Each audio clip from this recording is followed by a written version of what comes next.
जिस घर में भी ये 7 काम किए जाते हैं तो फिर वहाँ रिज्क की बारिश इस तरह से होती है कि 7 नस्लें बैठकर खाती हैं। प्यारे बहन भाइयों, आज की वीडियो में रिज्क, दौलत और बरकत लाने वाले इन 7 कामों के बारे में भी बात करेंगे और मैं आज आपको एक खास अमल भी बताऊंगा जो कि सिर्फ 2 मिनट का अमल है, लेकिन अगर आप इस अमल को करना शुरू कर देते हैं तो लखपति नहीं बल्कि कुछ ही दिन के अंदर अंदर इंशाअल्लाह ताला करोड़पति हो जाएंगे।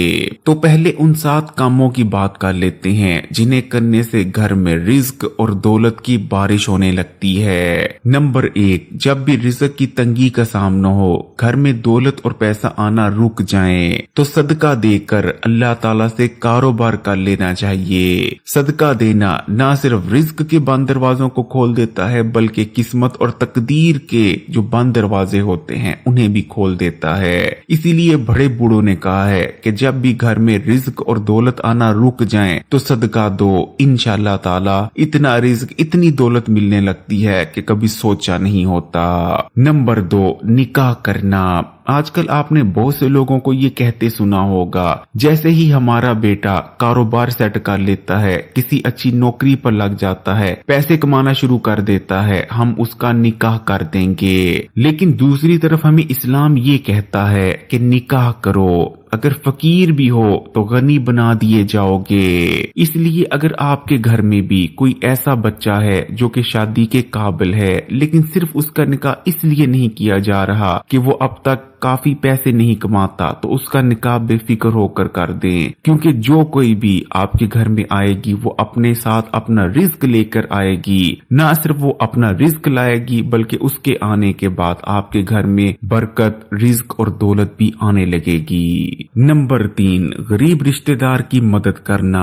नबी करीम सल्लल्लाहु अलैहि वसल्लम ने इरशाद फरमाया कि जो शख्स चाहता है कि उसके रिज्क में बरकत अता की जाए, उसकी उम्र में बरकत अता की जाए, तो उसे चाहिए कि वो अपने गरीब रिश्तेदार की मदद करे। फिर चाहे आप अपने गरीब रिश्तेदार की मदद पैसे के जरिए करें, उसकी बेटी या बेटे की शादी करवा कर करें, उस पर चढ़ा हुआ कर्ज उतार कर करें, यानी किसी भी तरह से अगर आप अपने गरीब रिश्तेदार की मदद करते हैं तो असल में आप उसकी मदद नहीं कर रहे बल्कि असल में आप अपनी मदद कर रहे हैं, क्योंकि जो शख्स भी अपने गरीब रिश्तेदार की मदद करता है तो फिर अल्लाह उस शख्स की मदद जरूर करते हैं। खासकर ऐसे गरीब रिश्तेदार की मदद करना तो बहुत ही सवाब का काम है जिससे आपकी ज्यादा बनती ना हो, आप उसे ज्यादा पसंद ना करते हो या आप और उसके दरमियान नाराजगी हो। नंबर 4, अपने घर वालों को नमाज पढ़ने का हुक्म देने से भी घर में रिज्क और दौलत में इजाफा होता है, घर में बरकत पड़ती है।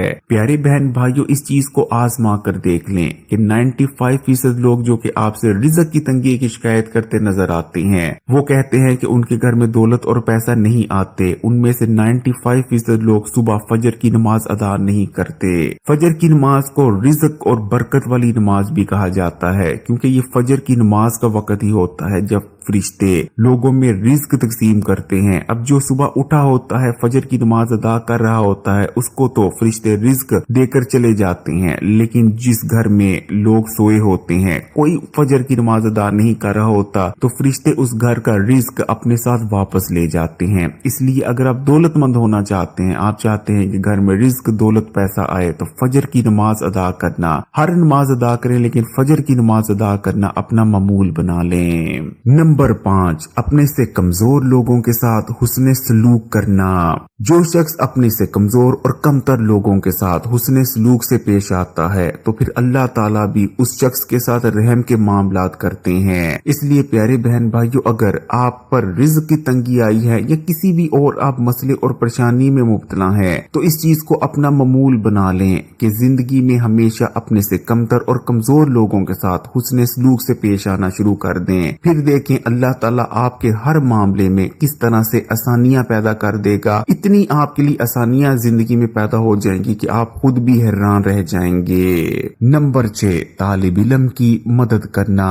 प्यारे बहन भाइयों, जो तालिब इल्म दूसरे शहर इल्म हासिल करने आए, फिर चाहे वो दीनी इल्म हासिल करने आए या दुनियावी, उनकी मदद करना भी रिज्क में इजाफे का बाइस बनता है। इसी तरह जो मुसाफिर होते हैं, जो अपना शहर छोड़कर दूसरे शहर सफर कर रहे होते हैं, उनकी मदद करना भी दौलत और रिज्क में बरकत की वजह बनता है। नंबर 7, भूखे को खाना खिलाना। भूखे को खाना खिलाना बहुत ही अजीम सदका है। इस्लाम में किसी भूखे की भूख मिटाने को बहुत ही अफसल इबादत माना गया है, क्योंकि जब एक इंसान का पेट भूखा होता है, ना तो इबादत में उसका दिल लगता है और ना ही किसी दूसरे काम में। इसलिए अगर आप किसी भूखे की भूख मिटाते हैं, किसी शख्स को खाना खिलाते हैं, तो ये अमल आपके रिज्क और दौलत में बहुत ज्यादा इजाफे की वजह बनता है। आज से अगर हम सिर्फ चंद दहाइयां पीछे चले जाएं, तो लोगों का ये मामूल हुआ करता था कि जैसे ही उनका कारोबार ठंडा पड़ने लगता था, उनके घर में रिज़्क की तंगी आने लगती थी, तो वो भूखों को खाना खिलाना शुरू कर देते थे, जिसके बाद उनका बैठा हुआ कारोबार दोबारा से खड़ा हो जाया करता था और रिज़्क की तंगी खत्म हो जाया करती थी। तो प्यारे बहन भाइयों, ये थे वो 7 काम जो कि घर में दौलत और रिज़्क की बारिश की वजह बनते हैं। अब मैं आपको एक छोटा सा अमल बताता चलता हूँ, जो अमल अगर आप करना शुरू कर देते हैं तो फिर आपके रिज्क, आपकी दौलत में बेपनाह इजाफा हो जाएगा। ये अमल है सूरह कौसर का अमल। फिर चाहे आप बहुत जल्द दौलतमंद बन जाना चाहते हैं या रिज़्क की तंगी से परेशान हैं, मगरिब की नमाज के बाद 21 बार सूरह कौसर को अव्वल आखिर दुरूद शरीफ पढ़ना शुरू कर दें। इंशाअल्लाह ताला बहुत जल्द रिज़्क की तंगी खत्म हो जाएगी और आपको इंशाअल्लाह ताला अल्लाह ताला उतनी दौलत, उतना पैसा अता फरमा देंगे जितना आप चाह रहे हैं, या उससे भी ज्यादा आपको दौलत, पैसा और रिज़्क मिल जाएगा। एक बार आजमा कर देखें, इंशाअल्लाह ताला आपकी आने वाली 7 नस्लें हाथ उठा उठा कर मुझे दुआएं देंगी। अगर वीडियो अच्छी लगी तो कमेंट्स में माशाअल्लाह या सुभान अल्लाह जरूर लिखिएगा, लाइक के बटन को दबा दें और